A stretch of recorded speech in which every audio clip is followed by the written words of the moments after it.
စလို့ဒါတော့အပိုင်းတော့မဟုတ်ဘူးအပိုင်းနဲ့မတွတ်တော့ဒါတော့ဟိုပါပေါ့ကျွန်တော် software user ပိုင်းနေတယ်တွတ်လိုက်ပြီအပိုင်းအဲ့လိုပြောဟိုတီးခဲ့ဆိုတော့မစော့တာတဲ့မတင်တာရောမစော့တာရောပေါင်းကြတော့အဲ့တော့80ကဲဒါတော့ဒီနဲ့တာโอเคလား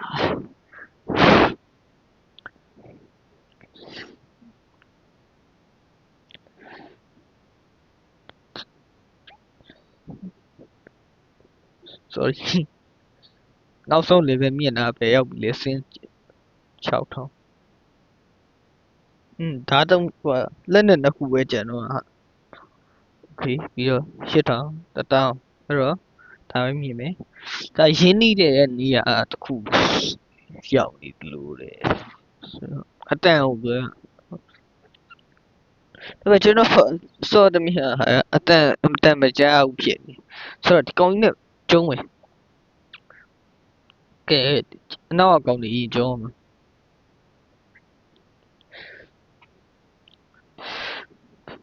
โอเคရပြီ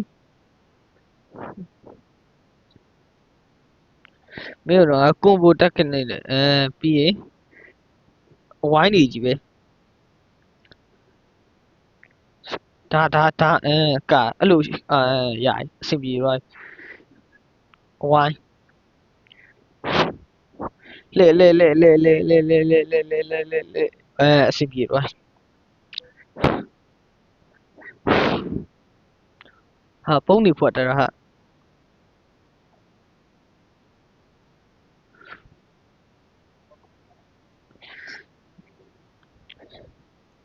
လေကောင်မအဲ့နေရတိုင်ကတဲ့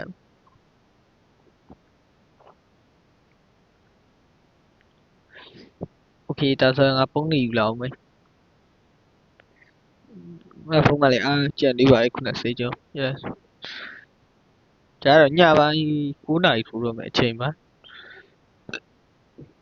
ပုံးနေရှာမှာခဏလေး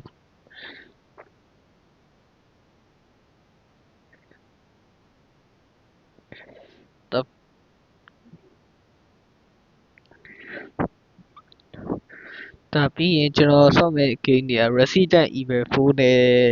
Red Dead Redemption ပဲရှိမှာโอเคအဲ့ဒီနှစ် game ကိုနောက်ပြန်ဆော့ပြီခုတော့ဒါလေးနဲ့ဆက်ကြုံအောင်ဒါလေးကိုနောက်ဆုံးအပိုင်းထိတော့ကျုံးနေနေတယ်โอเคဒါပါလေလှည့်ရမှာ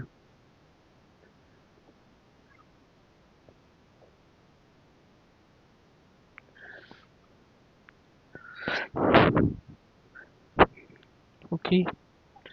ပြီးရင်ဆက်လဲလို့မရတော့ဘူးဟာအစိမ်အပေါ်နှစ်ခုပါလေအော်ကြည့်ရအလင်းပြန်တယ်လို့ပဲအဲ့တိုင်းကနဲ့အလင်းပြန်နေဟာရောင်ပြန်ဟတ်တောင်โอเคရအဆင်ပြေရော့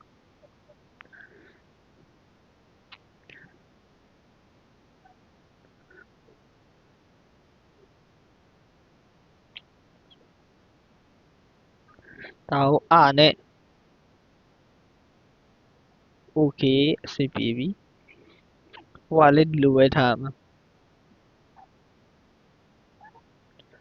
ရှင်းနေတယ်ဆိုရင်ဖေးတာပြီးရင်ဒီဘက်ကနေ y ပြီးရင်နဲ့ဖိလို့ရပြီအဆင်ပြေပြီပြီးရင် y ကိုနှိပ်ပြီးရင် ကိုဖိဟော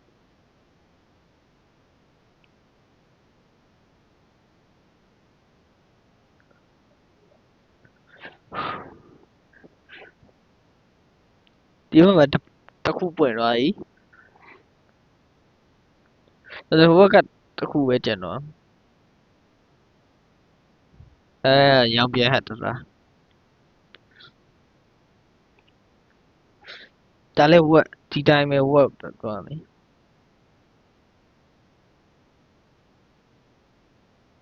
ဟိုဘက်တစ်ခါလေးထိတော့အဲ့လည်းမစိုးပါဘူး ဆိုတော့ဒါလေးနေရစီရမယ်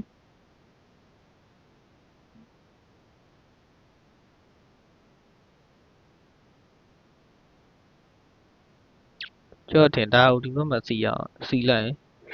ကောင်းပါ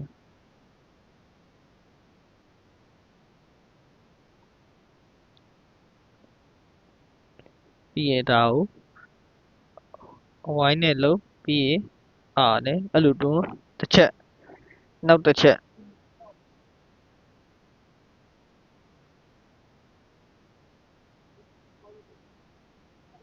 ပြီးရင်အဝိုင်းနေရနဲ့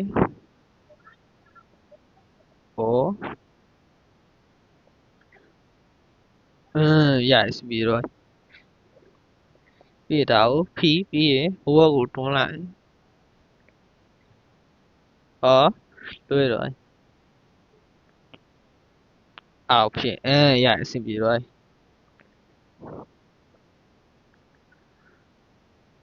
အခုရှေ့ဘက်ကိုမျက်နှာကိုလိုက်ပြီအဲ့တော့ချက်တိုင်းကစောက်ထူးလို့မှနေမှာရပြီအဲ့ဒါလေအဝိုင်းလေးဖိပြမယ်ဟိုဘက်နဲ့ဒီဘက်ကိုနေအဲ့လို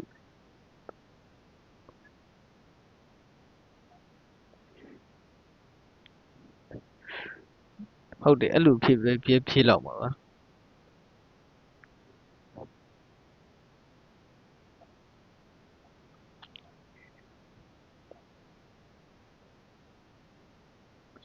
တခုပဲကျန်တော့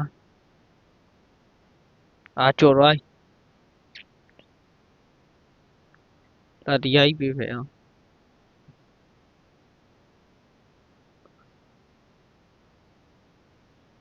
တခုပဲကျန်တော့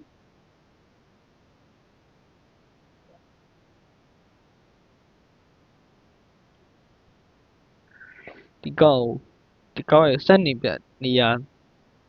မှာထားရမယ်ဟုတ်ကောက်ဟိုရုပ်ထုကြီးလေဟာလီဗော်မီမြောက်ကုန်ပြီဘက်အဲ့ဒါဖြစ်သွား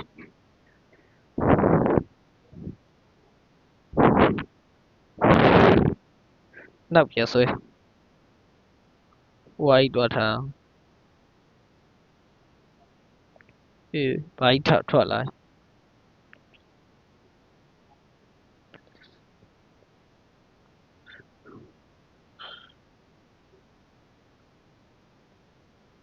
ဘယ်လိုလုပ်မလဲဆိုတော့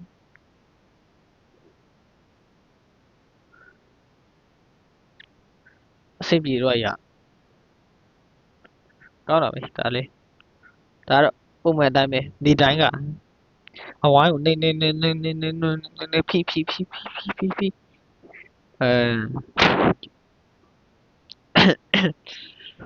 အဆင်ပြေတော့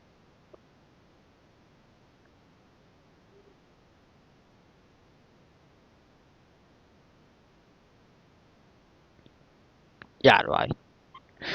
တော့နောက်ဆုံးတစ်ခုလားသုံးခုလားမသိဘူးဟုတ်သုံးခုတော့ဖြစ်နိုင်လောက်တယ်ဟုတ်တယ်သုံးခုမြေရုပ်သုံးခုနဲ့ဆို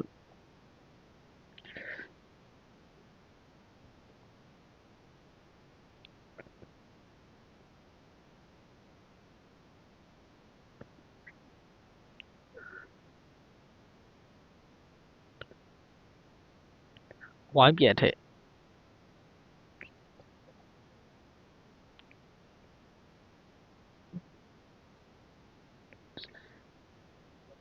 94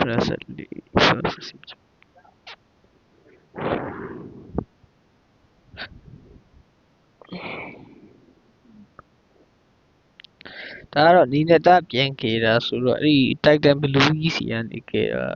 ပြောရတော့အတက်လက်ဆိုပဲတိုက်တန်ဖုန်းနေရှိလားဖုန်းနေရှိရဟိုဘက်မှာရှိလားမသိဘူးခဏကြည့်ပြီးလို့ဟိုဒီဘက်ကလာလို့ရတယ်ဒီဘက်အရင်တော့ဖုန်းနေရှိရဟာကောင်းတယ်အဲ့ဒီတိုက်ပွဲကြည့်ရလေ6000လို့ဆိုရည်ဆိုတော့ပြန်လက်ဒါကြီးကမီးတွေတောက်လာ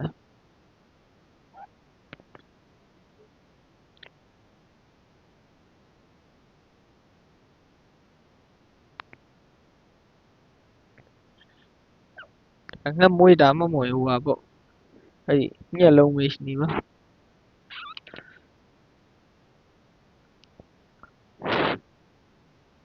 ဟုတ်တယ်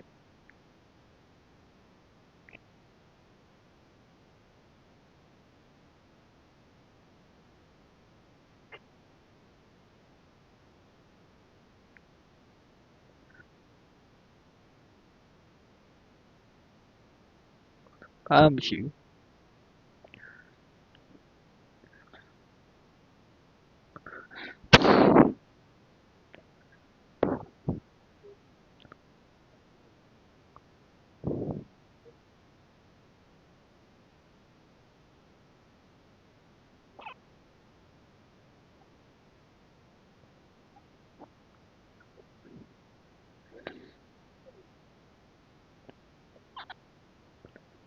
ပုံးလေးမရှိတွေးဖြစ်ရမလားတွေးရတော့လူတွေဒါနဲ့ငါခုနမနေ့ဟိုကအဲ့ဒီဟိုနေတော့စော်ရတဲ့ဘာကြီးနဲ့တူတယ်တူတော့တူတယ်ဟာအော်မတူတာတော့ပုံးနေရှိရင်နောက်ထပ်နှလုံးပဲကြံတော့โอเค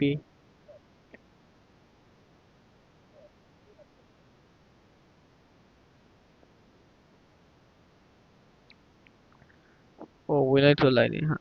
โอเคဒီကောင်တွန်းရမလားမရဘူး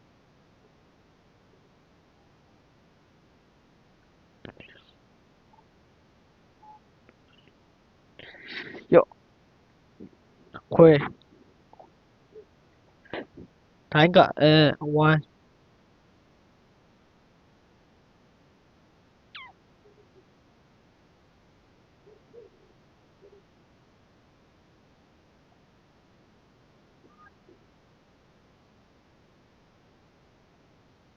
ဝိုင်းโอเคဝိုင်းနေပြီပဲ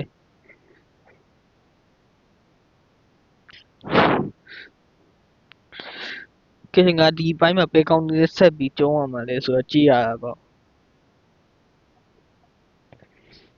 โอเคကျုံးမယ်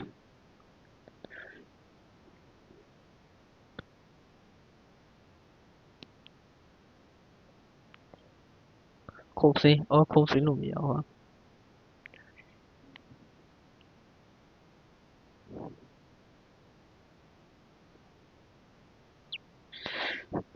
ခရီးတော့တမ်ပိုရနေထွက်လာတော့ခါမိုးကြီးရဲ့စစ်တပ်နဲ့တွေ့ခဲ့တဲ့တက်စီတစ်ခုကြားတယ်သူဒီခါပါလေစဉ်းစားကြည့်လိုက်တော့သူ့သမီးအတက်တက်စီဖြစ်နေတယ်တဲ့ကယ်လီယာဘူကြီးအတမီလေးပဲရောက်နေလေကယ်လီယာဘူကြီးဆိုတော့ကဲဒီကောင်နေကျုံးရမှာ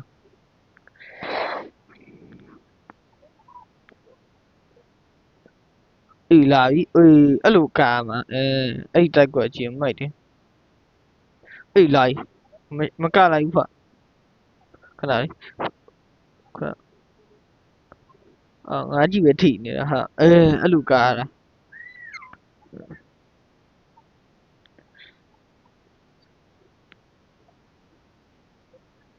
โอเคတော့ကောင်းကြံသေးရဟာခဏငါဝိုင်းလားမသိဘူး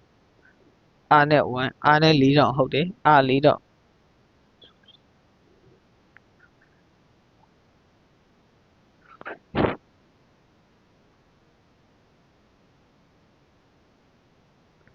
ဟာငါတလွဲဖြစ်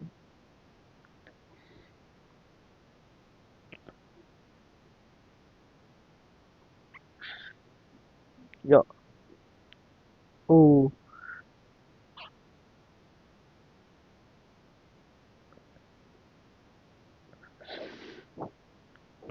3ကန်3ကန်ပဲလွယ်သလားမင်းနဲ့ပိုးလွယ်လာတယ်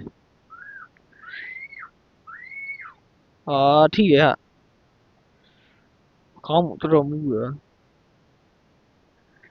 ထိတယ်ဟာ ထိတယ်ဟာ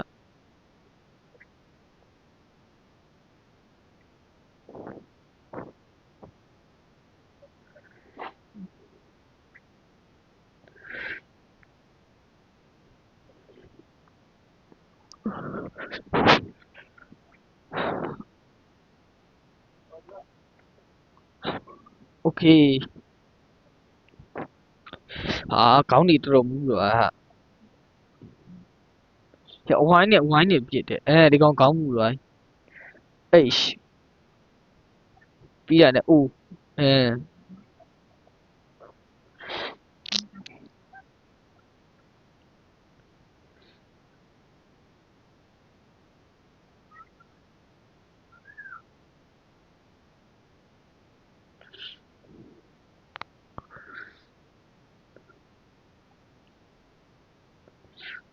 အခါလေးစီးလိုက်ပါပဲ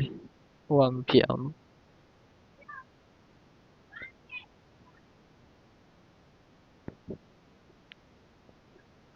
ဟောဟိုရ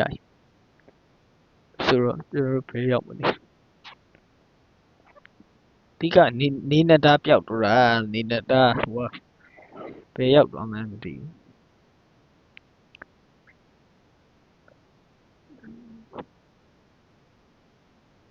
ဆိုတော့ဒါအဝိုင်းလေးနေ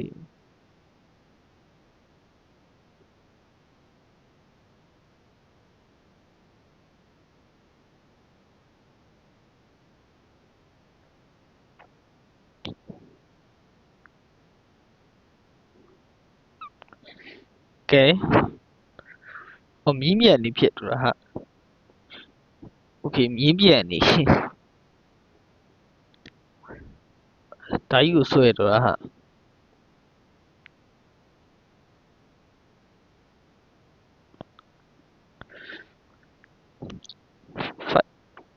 မင်းတွေကိုလွတ်ပြီးတော့သူflight ပေါ့ flight ပါစီးနေတော့သူတို့ဘယ်ခေါ်တာမှမသိဘူးလေသူလည်းမသိဘူးအေးပါပဲ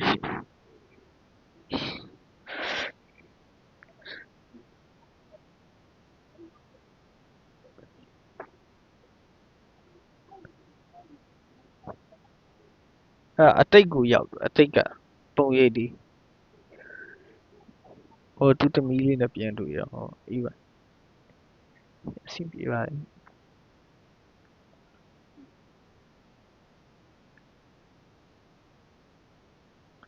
ထားတွေ့ပြီမြလေပလူတွေ့ပြီဟောဒီတန်စင်လေးသူသမီးကိုတွေးပြီလိုက်သူသမီးဆိုတဲ့တချင်းဟာအကုန်တက်တာဟာ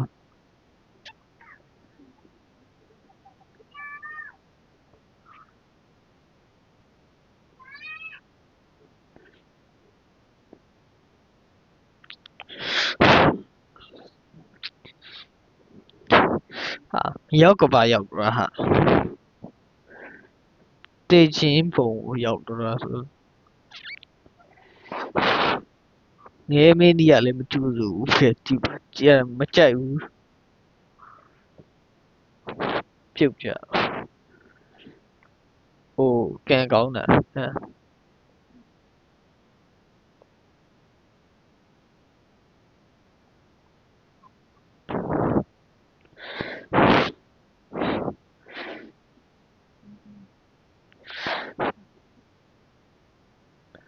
အော်ငဲပြီမှာဟာနေမင်းကြီး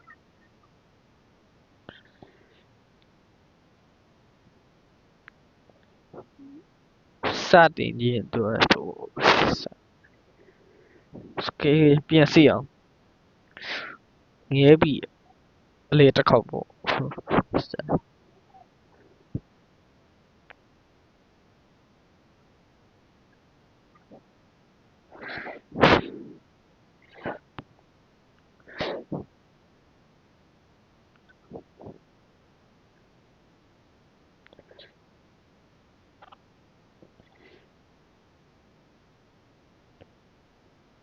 ကောင်းအောက်ပြချโอเค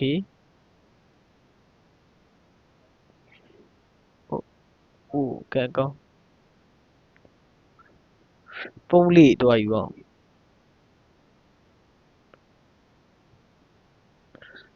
အားနဲ့ပြစ်ချအဆုံးကမျက်လုံးကနှစ်လုံးပဲကျန်တော့တာငှက်မွေးရလေဟုတ်တယ်တစ်လုံးပဲကျန်တော့တာငှက်မွေးရလေတစ်လုံးပဲကျန်တော့တယ်โอเคအပေါ်ပြန်တက်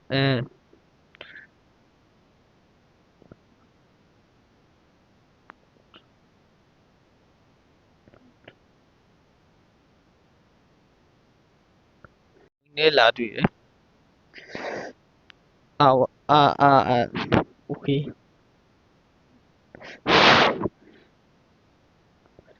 ပေါ်တက်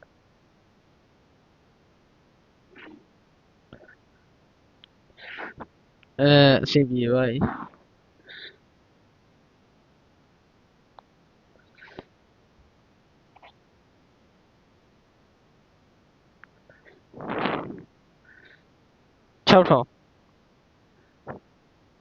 6000နေရ200ပဲကျန်တော့တွေးရလေနေနေတာပြနောက်တစ်ချက်ပဲ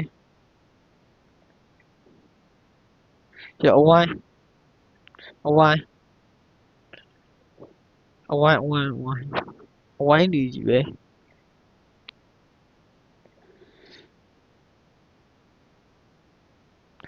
အောက်မှာပုံးလေးတွေ့တယ်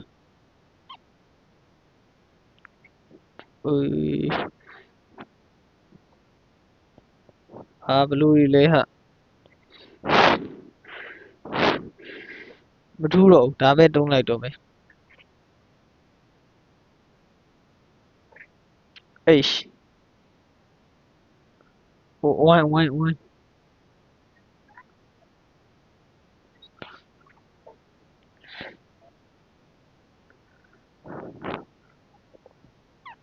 H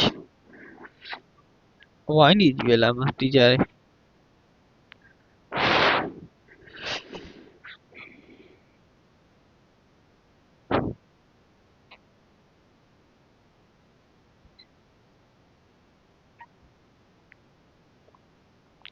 +3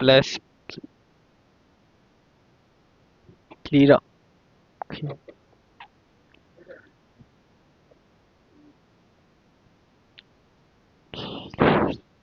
တိုင်းခါရေ left right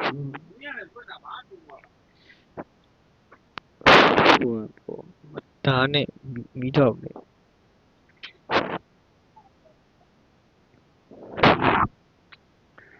ဒါအောက်လဲ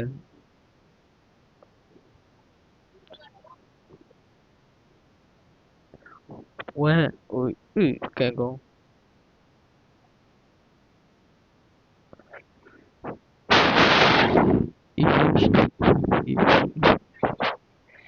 ကတိလေး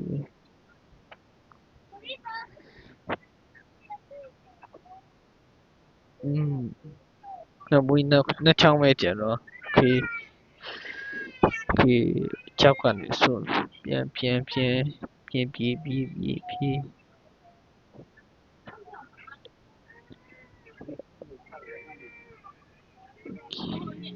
โอเค1 2 โอเคပြန်ကောင်းတော့ဒါတော့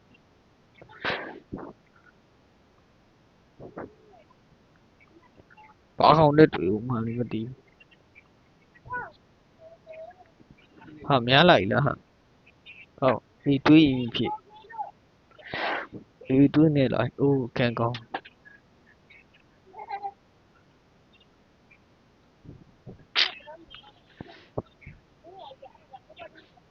ဒီကောင်နေပြန်ကျုံအောင်မှာကြော့ဝိုင်းနေကြီးပဲဟာလို့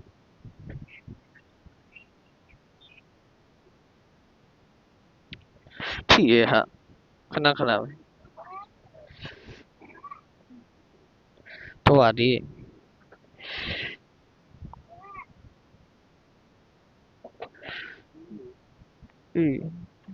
လွဲဟို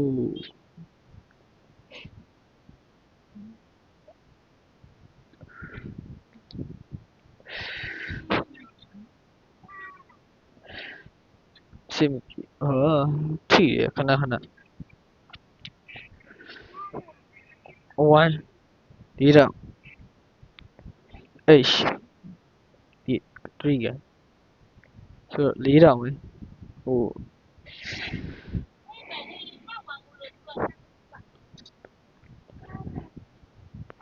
ရှောင်းဟိုလွယ်တော့ရှောင်းလွယ်သွားတယ်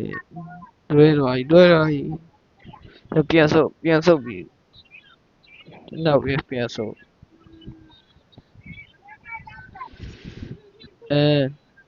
ရ H ပြီး4တော့ H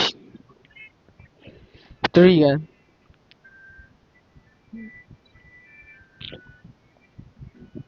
ဒီကောင်လိုက်ခု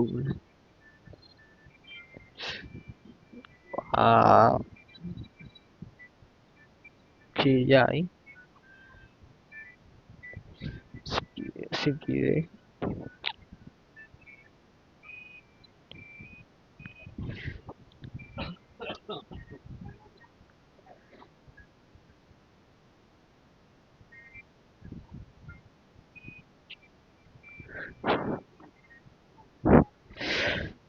ခဏထိကဲမပြီးသေးဘူးဟာမင်းတို့ကောင်းတယ်ပြီးရပါဟိုထိတယ်ဟာအစိတ်မပြေဘူးဟာ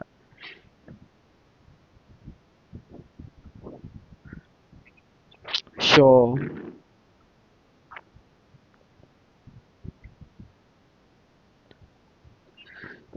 ပြန်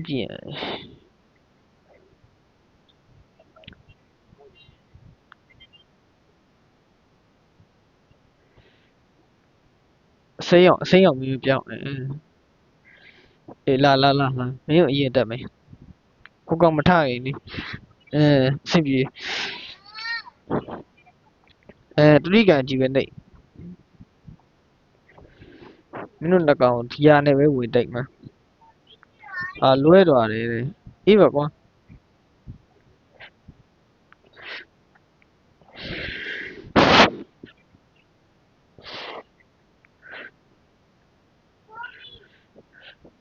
ခေါင်းကိုလေကင်းကိုလွတ်ဒီအရာ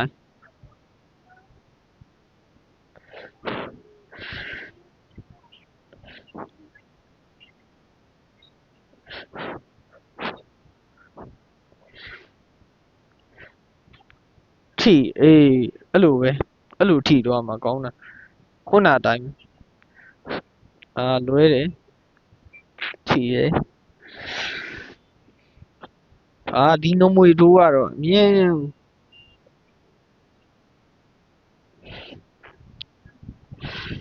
ခြေနေမကောင်းတော့ငါထိ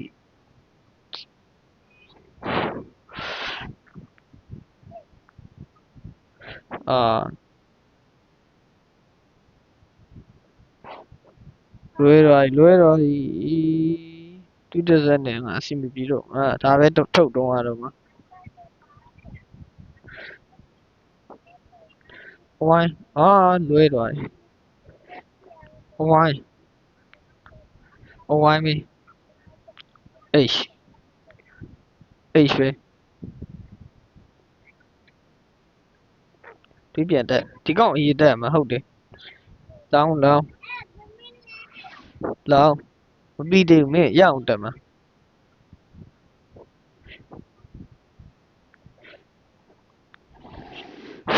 အဲ့လိုလိတက်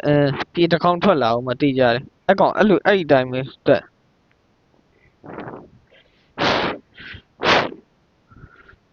ဒီငမွေတိုးလေးရေးတက်မှာဒီကောင်မှုရတော်မှုရခုန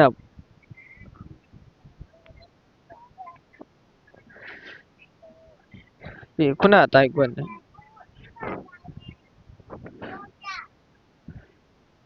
မဟုတ်လေဒီဘက်ရအစီပြေဘက်တတိကန်၄တော့ဝိုင်းတတိကန်โอเคရအစီပြေသွားတူးပြန်ပြီးကြံသေးရလားဟာအဲ့လိုလုပ်စမ်းမ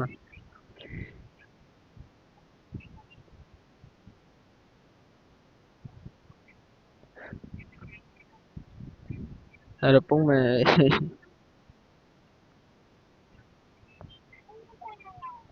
ကဲအပေါ်တက်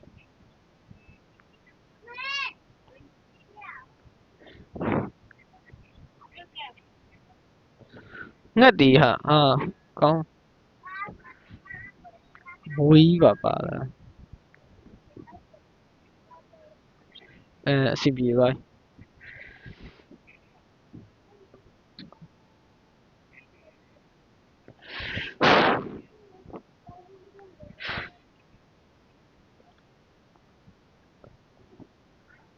ဘယ်ကငါပုံးတွေရှောက်ဖွင့်နေ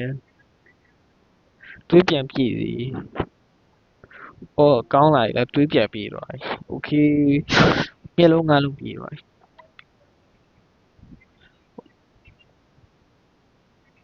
မဟုတ်လေအဝိုင်းနေကြဘာဖြစ်တာလဲဟာရအဆင်ပြေတော့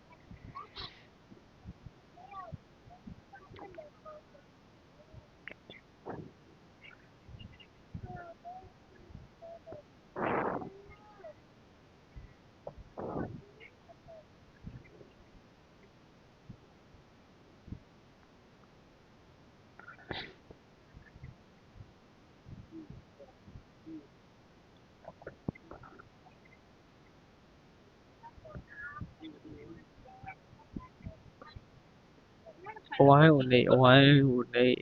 ရပြီโอเคဒီလောက်ဆိုရပေါ်တက်နှစ်ချက်ရတွေးတော့မဖြည့်တော့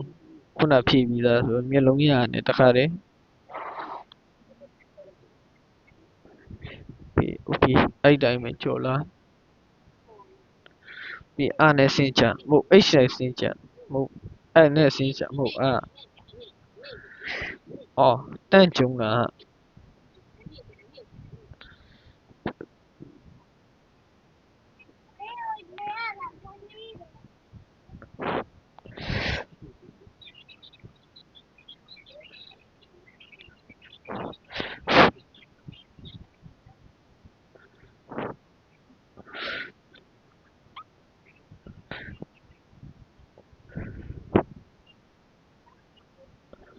ဒါလေးအဲ့နေတာ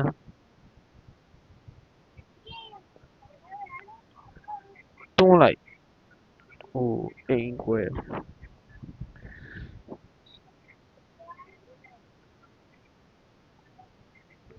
ပုံးနေရှိရဟာ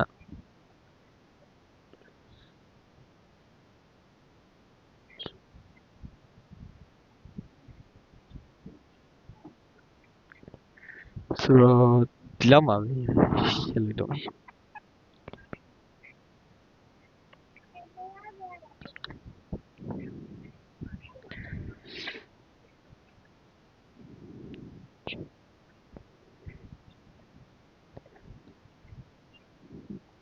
ောက်ပါပဲကြည့်ပြီးရတဲ့ကျေးဇူးတင်ပါတယ်အဲ့တော့အလုံးဘိုင်ဘိုင်နောက်ဗီဒီယိုပြန်တွေ့မယ်ဒီဘက်ကတော့ဒီမိနစ်30ကျော်တော့ပါလုံးဘိုင်ဘိုင်